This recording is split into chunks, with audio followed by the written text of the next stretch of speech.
اور وہ یہ ہے کہ جلیل القدر پیغمبر مثلا نوح علیہ السلام، ہود علیہ السلام، انہوں نے جب بھی اپنی اقوام کو پکارا، اور سب سے پہلا جو انہوں نے میسیج، اور انتہائی سرکش اقوام تھی ان کی، انتہائی حد سے بڑے ہوئے ٹرانسگریسرز لوگ تھے، تو ان کو جب انہوں نے پکارا تو انہوں نے پہلی تعلیم کیا دی، پہلی دعوت کیا دی کہ اے میری قوم کے لوگوں، اپنے رب سے توبہ اور استغفار کرو، اللہ تعالیٰ تمہارے گناہ بھی معاف کرے گا اور تم پر بارشیں برسائے گا، تمہیں مال دے گا، تمہیں بیٹے دے گا۔ تو ایک امید جگائی، کیونکہ جب ایک سرکش انسان کے دل میں یہ امید ہی نہیں ہوتی کہ اللہ تعالیٰ نے مجھے معاف کر دینا ہے، یا مجھے اگر میں اپنے اس گناہ کو چھوڑوں تو مجھے دنیاوی لحاظ سے بھی فراوانی ملنی ہے اور اخروی لحاظ سے بھی ملنی ہے، تو یہ امید نہ ہو تو کوئی انسان اپنی غفلت کو چھوڑے گا ہی کیوں؟ بہت سے ایسے لوگ یہ کہتے ہوئے بھی دیکھے گئے ہیں، میں نے خود سنا کسی کو یہ کہتے ہوئے بھی کہ میں تو دنیا میں اس لیے اتنا انجوائے کر لیتا ہوں کیونکہ پتہ نہیں آخرت میں میرے لیے کیا ہے، تو کم از کم میں دنیا تو انجوائے کروں۔ تو دنیا صرف اگر انسان انجوائے کرتا رہے تو یہ تو کچھ پتہ نہیں کہ زندگی نے کس وقت ہی ختم ہو جانا ہے، تو لہٰذا ایک مومن کی جو امید ہے اس کا دائرہ کار اس کی دنیاوی زندگی بھی ہوتی ہے، اور اس کی امید کا دائرہ کار اس کی اخروی زندگی بھی ہوتی ہے۔ تو انشاءاللہ ہم اپنے شرکاء سے ہم بات کرتے ہیں، اپنے مہمانوں سے، کہ امید کے حوالے سے ان کے ذہنوں میں کیا کوئی سوالات ہیں یا کیا ان کے کوئی ایکسپیرینسز ہیں۔ میرا آپ سے یہ سوال ہے کہ وہ کون سی امیدیں ہیں کہ جو انسان کو پازیٹیو رکھتی ہیں، اور وہ کون سی امیدیں ہیں کہ جن کے راستے میں پڑھ کے انسان جو ہے وہ اپنے راستے سے بھٹک جاتا ہے یا اس کے اندر جو ہے وہ ڈیوینس آ جاتی ہے؟ یہ بہت اچھا سوال ہے، اس لیے کہ بعض اوقات یہ ہوتا ہے کہ ہم سمجھتے ہیں کہ بس اگر امید ہے تو پھر تو ہم کچھ بھی کر لیں تو ہم بس ایک اچھی امید رکھیں، ہم پڑھیں نہیں اور ہم پاس ہونے کی امید رکھیں، ہم اللہ تعالیٰ کی نافرمانیوں پہ نافرمانیاں کرتے چلے جائیں اور ہم اللہ تعالیٰ کی رحمت کی امید رکھیں۔ تو اس میں فرق ہے، امید جو ہے اس کی ٹائپس ہیں باقاعدہ۔ ایک تو آپ دیکھیے کہ اللہ سبحانہ وتعالیٰ نے قرآن میں ایک تو ان امیدوں کا ذکر کیا ہے، مثلاً اللہ سبحانہ وتعالیٰ فرماتے ہیں ذَرْهُمْ يَأْكُلُوا وَيَتَمَتَّعُوا وَيُلْهِهِمُ الْأَمَلُ، ان لوگوں کو چھوڑ دو کہ یہ کھائیں اور یہ فائدہ اٹھائیں اور ان کو غافل کیے رکھیں لمبی امیدیں، جھوٹی امیدیں۔ عمل جو ہے وہ دنیا کے لحاظ سے لمبی امیدیں باندھنا، لمبی لمبی پلاننگز کرنا، 50 سال آگے کی پلاننگ کرنا، وہ جیسے کہتے ہیں نا کہ سامان 100 برس کا ہے پل کی خبر نہیں۔ تو یہ جو امید ہے جو ہماری زندگی کے جو ٹائم فریم ہے اس سے بھی بعض اوقات باہر نکلی ہوئی ہوتی ہے اور وہ ختم ہونے کو نہیں آتی، تو ایک تو یہ امید ہے جو کہ ناپسندیدہ ہے، مذموم ہے، اور ایسی امید کو باقاعدہ غرور بھی کہا گیا ہے کہ یہ تو دھوکہ ہے، انسان اپنے آپ ہی کو ان امیدوں میں پڑھ کے دھوکے میں ڈالے رکھتا ہے۔ دوسری ایک اور طرح کی بھی امید ہے جس کو کہ ناپسند کیا گیا ہے اور جس کو قرآن میں امانی کہا گیا ہے، اور مثال کے طور پر جیسے اہل کتاب تھے تو اللہ تعالیٰ فرماتے ہیں کہ وہ کتاب میں سے کچھ بھی نہیں جانتے الا امانی، مگر کچھ امانی، یعنی ایسی تمنائیں ہیں ان کی کہ ہم اللہ کے پسندیدہ ہیں، ہم اللہ کے بیٹے ہیں، ہم تو بخشے بخشائے ہیں، ہمیں دوزخ کی آگ نہیں چھوئے گی، اگر چھوئے گی تو گنتی کے کچھ دن۔ یہ ان کی جھوٹی تمنائیں تھیں، یہ ان کی جھوٹی امیدیں تھیں، تو ان کو بھی ناپسند کیا گیا ہے اور ان سے ڈسکریج کیا گیا ہے۔ اور انفارچونیٹلی اس طرح کی امیدیں ہمارے مسلمانوں میں بھی بعض اوقات آ جاتی ہیں کہ جب ہم کہتے ہیں کہ ہمیں نبی صلی اللہ علیہ وسلم کی شفاعت مل جائے گی، کچھ بھی ہم کر لیں تو ہم بخشے بخشائے ہیں، تو پھر تو زندگی کا جو ایک فلسفہ ہے الذی خلق الموت والحیات لیبلوکم ایکم احسن عملا، تو وہ تو سارا فلسفہ ہی ختم ہو گیا۔ پھر تو بس ایک امید رکھیں، لینیج میں آپ جہاں پیدا ہو گئے ہیں، مسلمان پیدا ہو گئے ہیں یا اہل کتاب کے مطابق اہل کتاب پیدا ہو گئے ہیں، تو بس پھر آپ کی امیدیں تو آپ کے کام آ جائیں گی، تو ایسا نہیں ہے، ٹھیک ہے۔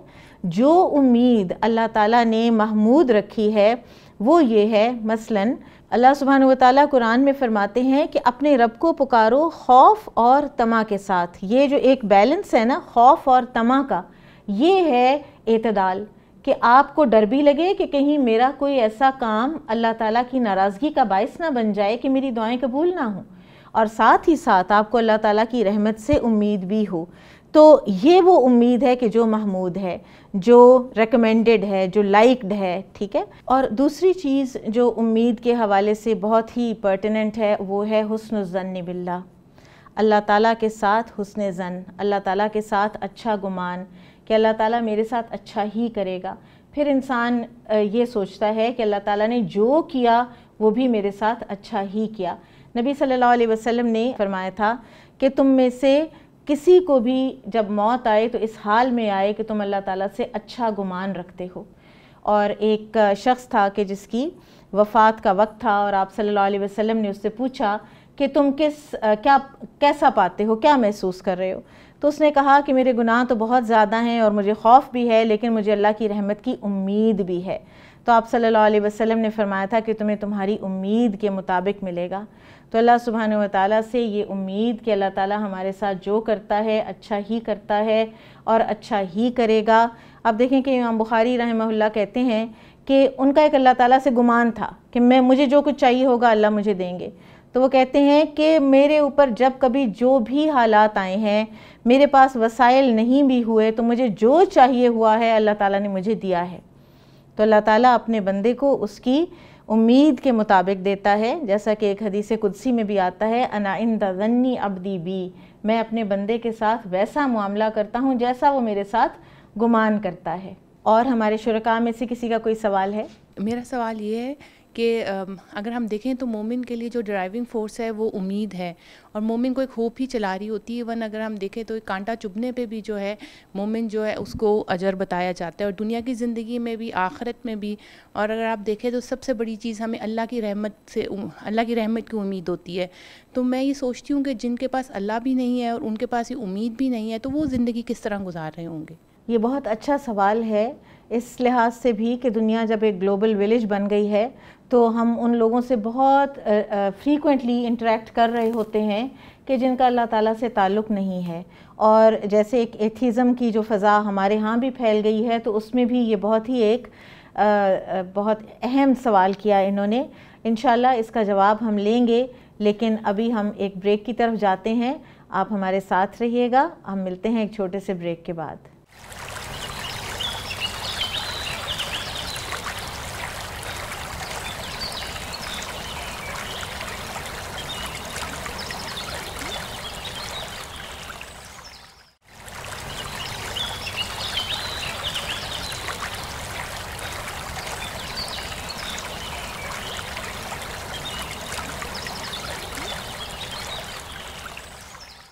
ویلکم بیک ناظرین.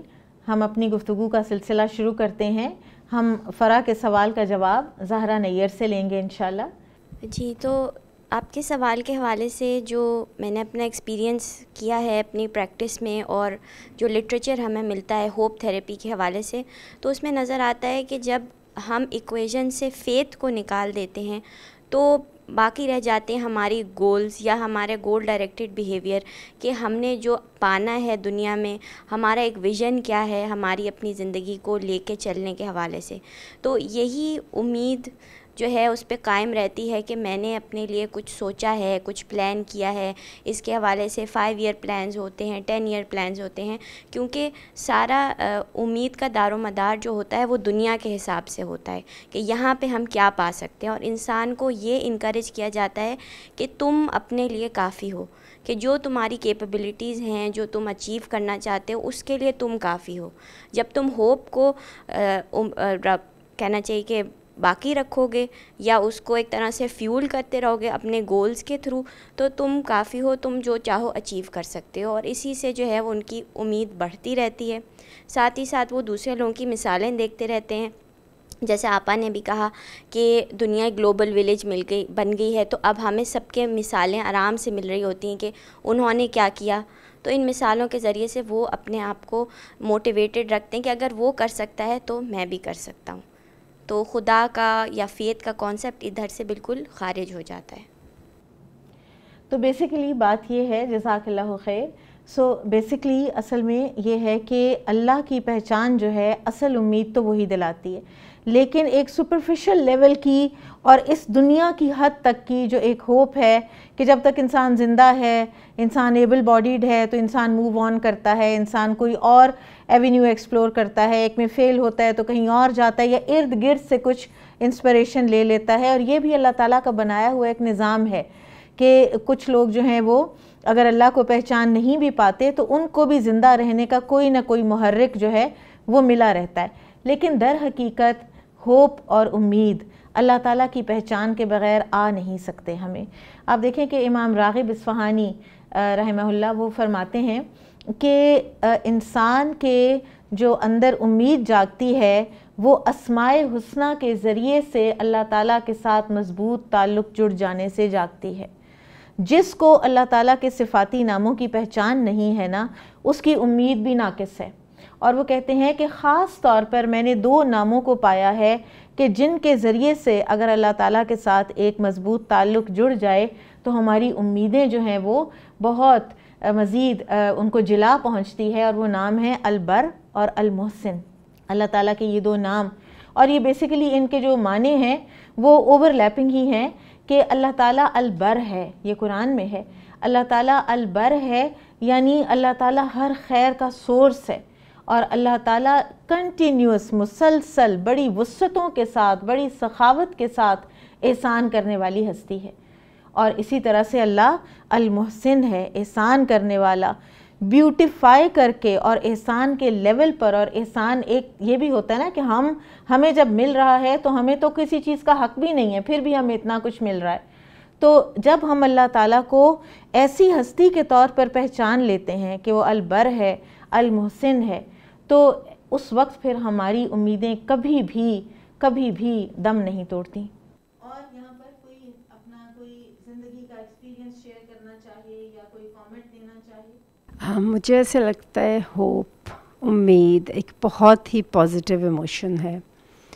یہ انسان کو بہت پرسکون، بہت پرعزم اور خوش رکھتا ہے. Actually it can do wonders in our lives. میں آپ کو اپنی ایک رشتہ دار خاتون کا واقعہ سناتی ہوں. ان کے پاس ڈپریسڈ ہونے کی بہت سی وجوہات تھیں. میرڈ تھیں، 3 بچے تھے، لیکن شوہر نے دوسری شادی کر لی. ہمارے کلچر میں آپ جانتے ہیں کہ خواتین کے لیے بہرحال یہ ایک تکلیف دہ سچویشن ہوتی ہے. ایک بیٹا تھا، 4 سال کا تھا، بیمار ہوا، ڈیتھ ہو گئی اس کی. بڑی بیٹی جو تھیں انہوں نے میٹرک کیا، 16 سال کی تھی. اس کے بعد ان کو اسکیزوفرینیا ہو گیا، وہ اپنا ذہنی توازن کھو بیٹھیں. لیکن اس کے باوجود ان کو ہم نے ہمیشہ سیٹسفائیڈ دیکھا. نہ شکوہ، نہ شکایت، نہ غم، نہ انزائٹی، نہ ڈپریشن. مطلب ان کو اس طرح کی کوئی مسئلہ ہی نہیں تھا. اور اس کی وجہ یہ تھی کہ وہ ہمیشہ پر امید رہتی تھی. وہ ہمیشہ کہتی تھی کہ اللہ تعالیٰ سب ٹھیک کر دے گا. اور اللہ تعالیٰ نے ان کے لیے بہت کچھ ٹھیک کیا بھی. اللہ تعالیٰ نے ان کو ایک اور بیٹا دیا، قابل، نیک. اللہ تعالیٰ نے بہت سے گرینڈ چلڈرن دیے، خوشحالی عطا فرمائی، بہت سی زندگی کی بہاریں انہوں نے دیکھی. ایک بات جو ان کی بہت ہی پیاری مجھے لگتی تھی وہ یہ کہ جو ان کی بیٹی جس کا ذہنی توازن ٹھیک نہیں تھا، اس کے بارے میں ڈاکٹرز کا بھی یہ خیال تھا کہ ان کا بالکل ٹھیک ہو جانے کے چانسز کم ہیں. لیکن ان کو کبھی بھی یہ فیلنگ نہیں آئی. وہ ہمیشہ کہتی تھی یہ ٹھیک ہو جائے گی. اسی وجہ سے وہ بہت مطمئن، بہت ایکٹیو زندگی گزاری، بھاگ کے ہمیشہ کام کیا. تو مجھے ایسے لگتا ہے جو نا امیدی ہوتی ہے، یہ فیلنگ کہ اب سب کچھ خراب ہو گیا ہے، اب تو کچھ ٹھیک ہو ہی نہیں سکتا، that's the and of my life, یہ انسان کو بہت ڈل کر دیتی ہے. بلکہ اس کے بعد تو پھر زندہ رہنے کی خواہش ہی ختم ہو جاتی ہے نا. تو مجھے لگتا ہے ہمارے ویل بینگ کے لیے بہت امپورٹنٹ ہے کہ ہم ہوپ فل رہیں، پر امید رہیں. بارک اللہ فیکم. آپ کی بات سے میرا ذہن پہنچ گیا سورۃ القلم کے اس واقعے کی طرف کہ جو باغ والوں کا قصہ ہے جنہوں نے اپنے نفس کے غلبے میں آ کر یہ عہد کر لیا کہ ہم کسی مسکین کو اپنی ہارویسٹ کے قریب نہیں آنے دیں گے، اور وہ اندھیرے میں چلے اور انہوں نے سوچا کہ ہم اپنی سارے پھل جو ہیں ان کو ہم مسکینوں کے آنے سے پہلے ہی اپنے گھر میں لا کے سٹور کر لیں گے. اور ہوا کیا کہ اللہ تعالیٰ تو نیتوں کا حال جانتا ہے، تو اللہ تعالیٰ نے ان کے سارے باغ کے اوپر کوئی ایسی آفت بھیجی کہ وہ بالکل چورا چورا ہو گیا. یہاں تک کہ جب وہ اس باغ پہ پہنچے صبح کے وقت، تو شروع میں ان کو لگا کہ ہم کسی غلط جگہ پہ آ گئے ہیں، ہم راستہ بھول گئے ہیں. پھر جب ان کو سمجھ آئی کہ یہ ہمارے ساتھ کیا ہوا ہے، اور پھر ان کے ایک جو ان میں سے بہتر تھا اس نے ان کو کہا کہ میں نے تم لوگوں کو کہا تھا نا کہ اللہ کی تسبیح کیا کرو، یعنی یہ کام مت کرو، یہ غلط کام ہے جو تم کرنے جا رہے ہو، غریبوں کو محروم مت کرو. تو انہوں نے اسی وقت جو کہا ہے نا کہ عسیٰ ان یبدلنا خیرا منہا انا الی ربنا راغبون. تو بعض مفسرین لکھتے ہیں کہ حیرت انگیز امید ہے ان باغ والوں کو اپنے رب سے کہ بس اب ہم نے رجوع کر لیا نا، اب ہم نے اپنے رب کی طرف رغبت کر لی ہے، تو اب تو ہمیں امید ہے کہ اللہ ہمیں اس باغ سے بہتر عطا فرمائے گا، کیونکہ ہم اپنے رب کی طرف راغب ہو گئے ہیں. تو اللہ تعالیٰ کے ساتھ جب ہم حسن ظن رکھتے ہیں تو بظاہر چاہے آپ بینک رپٹ ہوئے پڑے ہوں اور آپ کو امید ہو کہ میں نے اگر کوئی غلط کیا تھا تو میں نے اس کو ٹھیک کر لیا ہے، تو اب اللہ تعالیٰ اس کو ٹھیک کر دیں گے اور اللہ تعالیٰ مجھے مزید نعمتیں عطا فرمائیں گے، تو اللہ تعالیٰ ضرور ضرور عطا فرماتے ہیں. اللہ سبحانہ وتعالیٰ کے خزانوں میں کسی قسم کی کوئی کمی نہیں ہے انشاءاللہ. اور کسی کا کوئی سوال ہے؟ جی، کبھی کبھی ایسے ہوتا ہے کہ انسان جو ہے وہ اپنے کسی کام کے لیے، کسی گول کو اچیو کرنے کے لیے بہت زیادہ پر امید ہوتا ہے، اور اس کو اپنی اس میں پوری ایفرٹ بھی اس میں لگا دیتا ہے، اور اس کو کامیابی بھی نظر آ رہی ہوتی ہے، اور اللہ سبحانہ و تعالیٰ اس کو اس کام کو بالکل آلموسٹ اینڈ تک پہنچا دیتا ہے، اور پھر فار سم ریزن اس کا وہ کام نہیں ہو پاتا. تو پھر اس وقت انسان جو ہے وہ اپنی پوری امید جو ہے وہ اس کی ختم ہو جاتی ہے، امید دم توڑ دیتی ہے، اور پھر وہ مایوس ہو جاتا ہے. اور تو یہ اس کا کیا یہ صبر کا امتحان ہے، یا پھر اس کی امید ہی اس کے لیے ایک آزمائش بن گئی ہے؟ اس کا جواب ہم آسمہ سے لیں گے انشاءاللہ. آپ کے سوال کا جواب اصل میں ایک سوال ہی ہے، اور وہ سوال یہ ہے کہ انسان کی امید دم کب توڑ دیتی ہے. مجھے ایسے لگتا ہے، اور یہ ایک طرح سے دیکھا جائے تو آج کے پروگرام کی ایک طرح سے سمری بھی ہو جائے گی، اس میں بہت ساری چیزیں ریپیٹ ہوں گی، کہ پہلی بات یہ کہ اگر تو ہم اپنے رب کو پہچانتے ہیں تو رب تو وہ ہے کہ جو انسان کو اس کی پیدائش کے وقت سے لے کے اس کی موت کے وقت تک اور اس سے بھی آگے تک اس کو پالنے والا ہے. اور نہ صرف یہ کہ اس کو پالنے والا ہے، وہ اس کو جاننے والا بھی ہے، وہ اس کے ساتھ بھی لگا ہوا ہے. اور جیسے ابھی اسی پروگرام کے توسط سے اللہ سبحانہ و تعالیٰ کی ایک جو ایٹریبیوٹ ہم نے سنا البر، تو اس سے ہمیں یہ سمجھ آتی ہے کہ اللہ تعالیٰ کی ذات تو ہر قدم پہ ہمارے ساتھ لگی ہوئی ہے. تو پھر امید ٹوٹ کیسے سکتی ہے؟ مومن جو ہے اس کا تو آؤٹ اسٹینڈنگ فیچر ہی اس کی امید ہے، اس کی وہ امید جو اس نے اللہ کے ساتھ باندھی ہے، اور اس کا یہ جو تعلق اللہ کے ساتھ اس امید کے ساتھ بندھ گیا ہے، اس کے پیچھے بنیاد اس کا وہ نہ ختم ہونے والا، نہ چھوٹنے والا ایمان ہے کہ جو اس کو ہر لمحے یہ بتاتا ہے کہ اللہ کے سوا نہ تو کوئی معبود ہے، نہ کوئی عبادت کے لائق ہے، اور بس اس جیسا تو کوئی ہے ہی نہیں. تو جب اس جیسا کوئی نہیں ہے اور اس جیسا ہمیں کوئی جانتا بھی نہیں ہے، تو پھر وہی بہترین معاملہ جانتا ہے ہماری زندگیوں کے بارے میں، ان کے حالات کے بارے میں، اور ہماری زندگیوں میں ہونے والے فیصلوں کے بارے میں. مجھے یہ سمجھ آتی ہے کہ جب بھی کبھی اہل ایمان اللہ سے کوئی امید باندھتے ہیں تو ان کا طریقہ یہ ہوتا ہے کہ وہ اللہ تعالیٰ کے اوپر بھروسہ کرتے ہیں، اللہ پہ توکل کرتے ہیں، محنت کرتے ہیں، کاوش کرتے ہیں، اور اس کے بعد نتائج کو اللہ تعالیٰ کی ذات ہی کے ساتھ منسوب کر دیتے ہیں.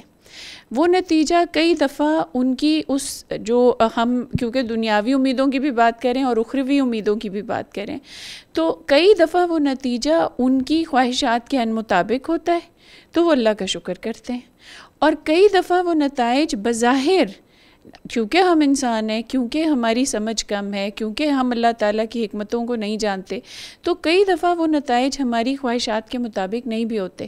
لیکن اہل ایمان کا فرق ہی یہ ہے کہ وہ ان نتائج کو بھی خوش دلی سے ایکسیپٹ کرتے ہیں اور وہ اس پہ صبر کرتے ہیں اور اس پہ بھی اللہ کا شکر کرتے ہیں. اور وہی وہ لوگ ہیں کہ جو اصل میں جن کا گمان اللہ کے بارے میں درست ہے، اور وہی وہ لوگ ہیں جو امید کو یقین تک لے جاتے ہیں. اور یہ امید کا یقین تک چلے جانے کا جو سفر ہے، یہی اصل میں اللہ تعالیٰ کی معرفت کا سفر ہے. ٹھیک ہے.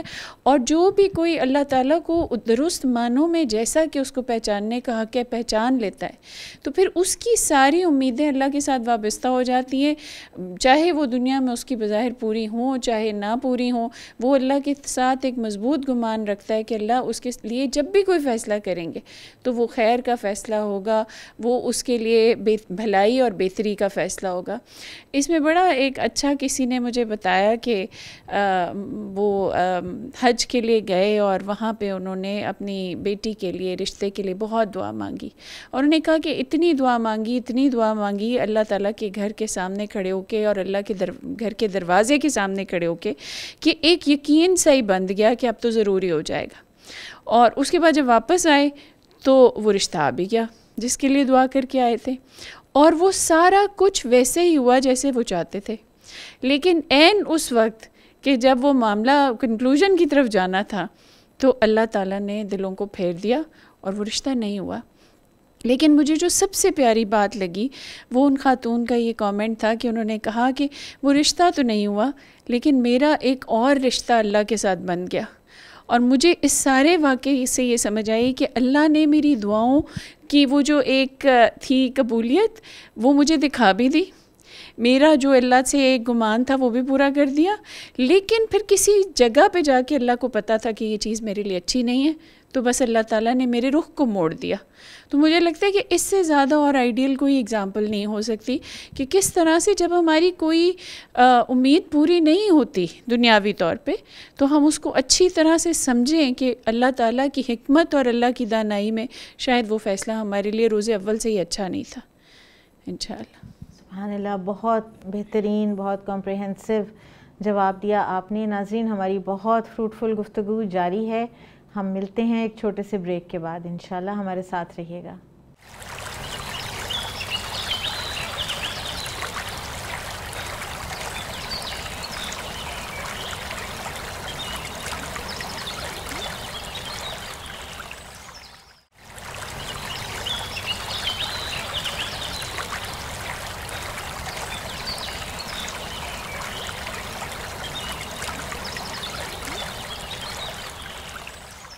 ویلکم بیک ناظرین. ہم امید کے موضوع پر ایک بڑی پر امید گفتگو کر رہے ہیں. ناظرین، اللہ سبحانہ و تعالیٰ سورہ الزمر میں فرماتے ہیں کہ اے نبی، میرے ان بندوں سے کہہ دیجئے جنہوں نے ساری زندگی اپنے نفس پر زیادتی کرتے گزاری، لا تقنطوا من رحمت اللہ، کہ اللہ کی رحمت سے مایوس نہ ہوں. ان اللہ یغفر الذنوب جمیعا، اللہ تعالیٰ تو سارے کے سارے گناہ معاف کر دیتا ہے، اور اللہ تعالیٰ بڑا غفور و رحیم ہے. لیکن اللہ سبحانہ و تعالیٰ نے ساتھ دو شرائط عائد کی ہیں. اللہ تعالیٰ نے ہماری امیدوں کو باقاعدہ چینلائز کیا ہے. ہمیں خالی امیدیں کر کے گھر میں بیٹھ رہنے کے لیے نہیں کہا ہے. اللہ تعالیٰ نے فرمایا کہ وہ اللہ تعالیٰ کی طرف واپس رجوع کریں، وَأَنِيبُوا، اور وہ اللہ تعالیٰ کی طرف رجوع کریں، وَأَسْلِمُوا، اور اللہ تعالیٰ کے فرمان بردار ہو جائیں. تو پھر اللہ تعالیٰ ان کو ان کے گناہ بھی معاف کرے گا اور ان کو دنیا اور آخرت کی ہر خیر و بھلائی بھی عطا فرمائے گا. آئیے کچھ مزید بات کرتے ہیں اپنے شرکاء کے ساتھ پازیٹیو ایموشن آف ہوپ کے اوپر. جی، آپ نے جو ابھی ایک آیت پڑھی تو اس کو سن کے میرے ذہن میں ایک سوال آیا.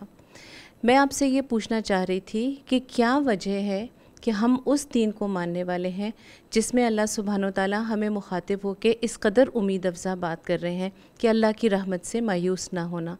اور اس کے ساتھ ساتھ ہمیں یہ بھی پتہ چلتا ہے قرآن ہی کی روح سے کہ اللہ سبحانہ و تعالیٰ ہمیں تسلی دیتے ہوئے، ہمیں دلاسا دیتے ہوئے یہ کہتے ہیں کہ ہر مشکل کے ساتھ ہی آسانی بھی ہے. تو ان سب امید افزا باتوں سے، ان سب تسلی اور دلاسوں کے باوجود کیا وجہ ہے کہ ہمارے معاشرے میں خودکشی کا رجحان بڑھ رہا ہے؟ ہم آئے دن اخبار میں میرا خیال ہے روز کوئی نہ کوئی ایک خبر ضرور ہمیں مل جاتی ہے، تو اس پہ مجھے سمجھ میں نہیں آتا، اور میں آپ سے پوچھنا چاہ رہی ہوں کہ کیا وہ وجوہات ہیں جس کی وجہ سے ہمارے ہاں اس قسم کی ٹینڈنسیز بڑھ رہی ہیں؟ ایک بہت ہی دردناک حقیقت کی طرف آپ نے اشارہ کیا ہے، اور اس کے اوپر میں نے ایک عرصہ غور بھی میں کرتی رہی کہ جب ہم حیات صحابہ پڑھتے ہیں اور ہم ان کی سٹرگلز پڑھتے ہیں، اور ہم دیکھتے ہیں کہ ایک وقت ایسا تھا کہ مکہ میں بھوک پیاس ہی ان کا مقدر بن کے رہ گئی تھی، صرف اس لیے کہ وہ کہتے تھے کہ ہمارا رب اللہ ہے۔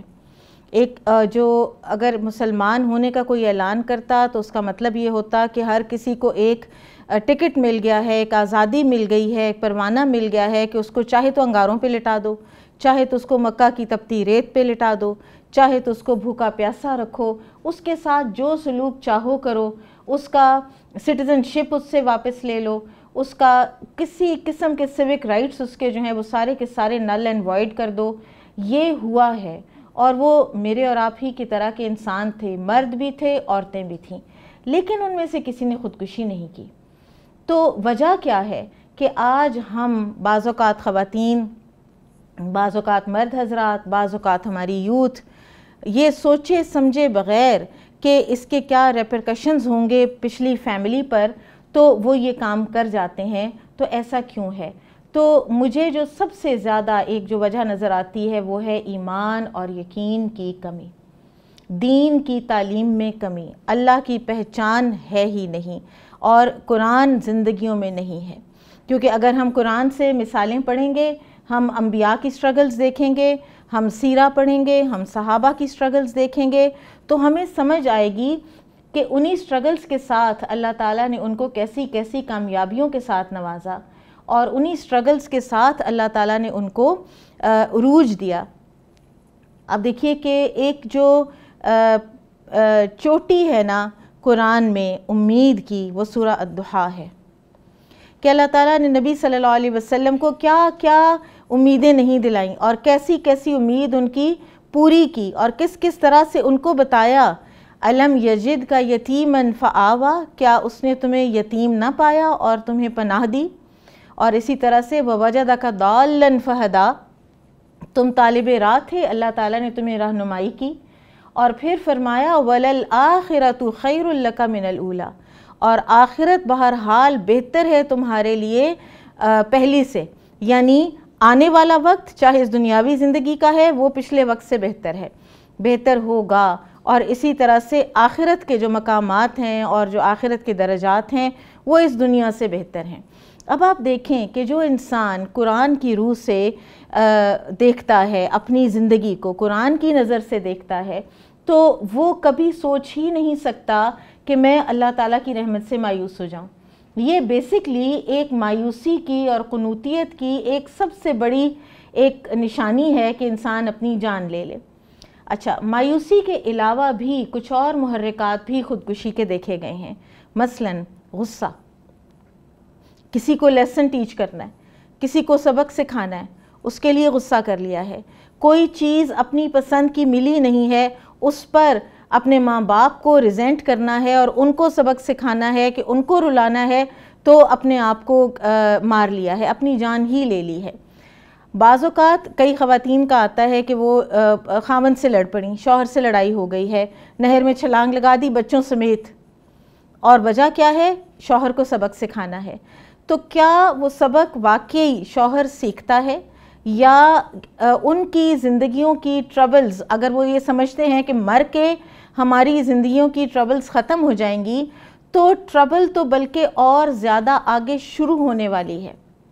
حقیقت یہ ہے کہ ہمیں اس کا ادراک ہی نہیں ہے کہ جو ہی ہماری اس دنیا میں آنکھ بند ہوتی ہے تو آگے ہماری آنکھ کھل جاتی ہے، ہم آگے ایک خاص سچویشن کا شکار ہو جاتے ہیں۔ اور خودکشی کے حوالے سے جو حدیث ہے، جو نبی صلی اللہ علیہ وسلم کا فرمان ہے کہ جس نے جس طریقے کی خودکشی کی وہ اسی طرح سے اپنے آپ کو بار بار مارتا رہے گا، بار بار مارتا رہے گا۔ تو ہمیں دراصل دین کی تعلیم کو عام کرنے کی بے حد ضرورت ہے، اور دین کی تعلیم کو عام کرنا اور وہ ٹینجنٹس دکھانے دین کی تعلیم کے کہ جو انسان کی زندگی میں پازیٹیوٹی لاتے ہیں، جو انسان کو بتاتے ہیں کہ ایک در بند ہوتا ہے تو کھلتا ہے، اگزامپلس کے ساتھ بتاتے ہیں، انبیاء کی اگزامپلس دیتے ہیں۔ اللہ تعالیٰ نے قرآن میں جو انبیاء کرام کی اگزامپلس دی ہیں وہ یوں ہی تو نہیں دی ہیں۔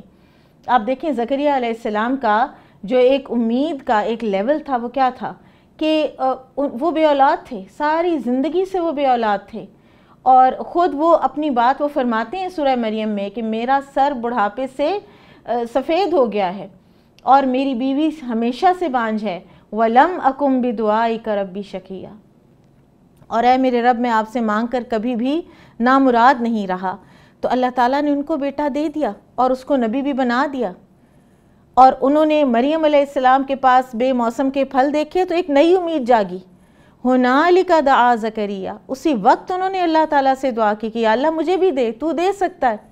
تو بیسکلی جب ہمیں اپنے رب کی پہچان نہیں ہوتی، نہ اللہ تعالیٰ کے احکامات کی پہچان، نہ اللہ تعالیٰ کے قدرتوں کی پہچان کہ وہ وقت کو بدل دے گا، اور نہ ہی آخرت کے کسی قسم کی جواب دہی کا احساس، تو بات جو ہے وہ تو اسی پر بوائل ڈاؤن کرتی ہے نا کہ ہمیں دین کی تعلیم جو ہے، اور خاص طور پر اللہ تعالیٰ پر ایمان اور یقین، اس کو ہم نے اپنے بچوں میں، اپنے معاشرے میں اس کو رائج کرنا ہے۔ آپ میں سے کوئی کنٹریبیوٹ کرنا چاہے گا اس بات کے امید کے حوالے سے؟ میں آپ سب کے ساتھ ایک کیس اسٹڈی شیئر کرنا چاہوں گی۔ سائیکالوجی میں ایک ہمارے پاس ایک تھیوری ہوتی ہے ہوپ تھیراپی کے حوالے سے۔ تو ویسے تو یہ ایک پرانی تھیوری ہے، مگر آج کل اس کا یوز جو ہے ہم ڈپریشن کے ساتھ، مختلف ذہنی امراض ہیں ان کے ساتھ دیکھ رہے ہیں۔ تو ایک کیس اسٹڈی ملتی ہے ایک ینگ میل کی، 27 ایئرز اولڈ تھے وہ اور مسلم تھے۔ تو ان کی شکایت یہ تھی کہ وہ زندگی سے امید کھوتے جا رہے ہیں، اور ڈپریشن کے جو اثرات ہیں ان کے اوپر کافی ظاہر ہو رہے تھے، خاص طور پہ کہ ان کا کام میں دل نہیں لگ رہا تھا۔ وہ بار بار یہ کہہ رہے تھے کہ اب میں یہ کام چھوڑ دوں گا، مجھ سے یہ کام نہیں ہوگا۔ تو پھر انہوں نے جب کاؤنسلنگ سیشن سیکھ کیے تو اس کے اندر ان کے ساتھ جو کام ہوا اس کے کچھ جو سمری ہمیں ملتی ہے وہ یہ ہے کہ ہوپ تھیراپی سے ان کو بہت فائدہ ہوا، کیونکہ اس تھیراپی میں بیسکلی ان کو موٹیویٹ کیا گیا انہی کی زندگی کے ذریعے، ان کو یاد دلایا گیا، یا انہوں نے تھیراپسٹ کے ساتھ ڈسکس کیا کہ جو پہلے کا وقت تھا جب آپ گریجویشن کر رہے تھے، یا جو زندگی میں آپ کے مشکل مراحل آئے تو آپ نے کیسے انہیں اوور کم کیا۔ تو اس سے ان کے اندر ایک امید جاگی کہ اگر وہ وقت مشکل تھا اور میں نے اس کو کور اپ کیا تو آگے بھی میں اس کو مزید ان مشکلات کو فیس کر سکتا ہوں۔ ہوپ تھیراپی میں بیسکلی انسان کی جو ہوپ کی لیول ہے اس کو بڑھایا جاتا ہے، اور اس کا ایک بیسک پریمس یہ ہے کہ ہر دین جو ہے وہ ہوپ کو پروموٹ کرتا ہے، مگر ہم ایز مسلمز یہ جانتے ہیں کہ ہمارا دین امید کا تعلق امید کے ساتھ بہت زیادہ ہے۔ تو فیتھ کے ذریعے اور ان سیشنز کے ذریعے اس آدمی نے اپنی اس جو نا امیدی تھی اس کو کور اپ کیا، اور دوبارہ سے وہ سوسائٹی میں ایک ایکٹیو اور پروڈکٹیو انڈیویجول کی طرح انہوں نے اپنی زندگی کا ایک طرح سے نئی سٹارٹ لی۔ بہت اچھے ایک ایسپیکٹ کی طرف آپ نے اشارہ کیا کہ بعض اوقات اگر آپ کو اپنی اس وقت کی کسی فیلئر کی وجہ سے اپنے اوپر کچھ اعتماد جو ہے آپ کھو رہے ہیں، تو آپ اللہ تعالیٰ کی دی ہوئی پرانی نعمتوں کو یاد کریں کہ ایک وقت پر آپ ایسے بھی کر سک رہے تھے اور ایسے بھی کر سک رہے تھے، تو وہ بھی بعض اوقات آپ کو چیز موٹیویٹ کرتی ہے۔ بہت اچھا بتایا آپ نے، بارک اللہ فیکم۔ اور آپ میں سے کسی کا کوئی اگر اسی حوالے سے کوئی سوال ہو؟ جی، یہ سوال جو ہے یہ اکثر بچوں کے ہاں ملتا ہے، اور جب ہم بات کرتے ہیں امید کی اور اللہ تعالیٰ کے ساتھ تعلق کی، تو بچے اکثر کہتے ہیں کہ ہم تو بہت دعا مانگتے ہیں اور ہم تو اتنے سال سے دعا مانگ رہے ہیں اور ہماری تو دعا قبول ہی نہیں ہوتی۔ تو مجھے ایسے لگتا ہے کہ اس کو بھی یہاں پہ ایڈریس ہونا بہت ضروری ہے امید کے حوالے سے، کہ کیسے دعائیں جو ہیں وہ امید کو زندہ رکھتی ہیں۔ دعا تو مومن کا ویپن ہے، ہتھیار ہے، اور اللہ تعالیٰ کے نزدیک دعا سے بڑھ کر کوئی چیز جو ہے وہ باعزت نہیں ہے۔ اللہ تعالیٰ باقاعدہ اپنے بندے کی دعا کی تکریم کرتے ہیں۔ دعا کے بہرحال قبولیت کے مختلف طریقے ہیں، اور یہ اللہ تعالیٰ ہی کی حکمت ہوتی ہے کہ کس کی دعا کو کس طریقے سے قبول فرمائے۔ یا تو یہ ہوتا ہے کہ جیسے مانگی ویسے ہی مل جائے، اور یا یہ ہوتا ہے کہ جو آپ مانگ رہے ہیں اس کی بجائے اللہ تعالیٰ کو بہتر پتہ ہے کہ آپ کو کوئی اور چیز زیادہ ضروری چاہیے، تو اللہ تعالیٰ آپ کو اس کی جگہ پر کوئی اور چیز دے دیتے ہیں، یا اللہ تعالیٰ اسی دعا کے نتیجے میں آنے والی کسی آفت کو ٹال دیتے ہیں، اور یا پھر اللہ تعالیٰ انہی دعاؤں کو آخرت کے اجر کے طور پر ذخیرہ کر لیتے ہیں۔ لہٰذا نا امیدی کا تو کہیں کوئی سوال ہی نہیں ہے، اور اللہ تعالیٰ سے مانگتے چلے جانا چاہیے۔ ایک فریز جو ہے جو ہمارے معاشرے میں بہت کامن ہے، اس کو بالکل اپنی زندگیوں سے یکسر نکال دینا چاہیے، اور وہ یہ ہے کہ میں نے بڑی دعائیں مانگی ہیں، میری قبول نہیں ہوتی، لہٰذا اب میں نے دعائیں مانگنی چھوڑ دی ہیں۔ تو پھر انسان سب سے بڑا نقصان تو پھر اپنا ہی کر رہا ہوتا ہے۔ ناظرین، اب ہم اپنی پازیٹیو ایموشن آف ہوپ کی ڈسکشن کو ایک حدیث پر وائنڈ اپ کرتے ہیں کہ نبی صلی اللہ علیہ وسلم نے فرمایا کہ اللہ تعالیٰ جب مخلوق کو پیدا کر چکے تو اللہ سبحانہ و تعالیٰ نے اپنی اس کتاب میں جو عرش پر اس کے پاس موجود ہے اس میں لکھا، ان رحمتی غلبت غضبی، میری رحمت میرے غضب پر غالب ہے، میری رحمت زیادہ ہے میرے غصے اور میرے غضب سے۔ تو بے شک جو رب اتنا رحمان اور رحیم ہے اس سے امیدیں ہی امیدیں ہیں۔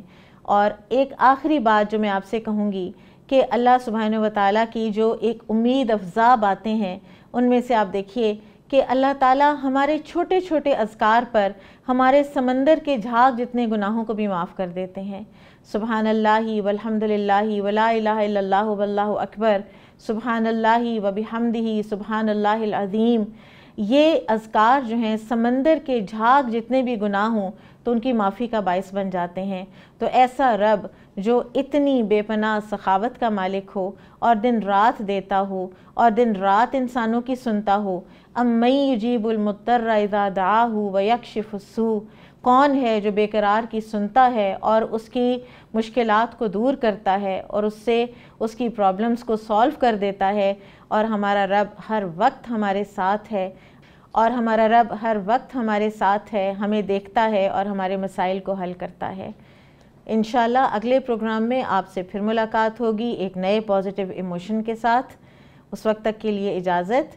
بارک اللہ فیکم، سبحانک اللہم و بحمدک، اشہد ان لا الہ الا انت، استغفرک و اتوب الیک۔ السلام علیکم ورحمۃ اللہ وبرکاتہ۔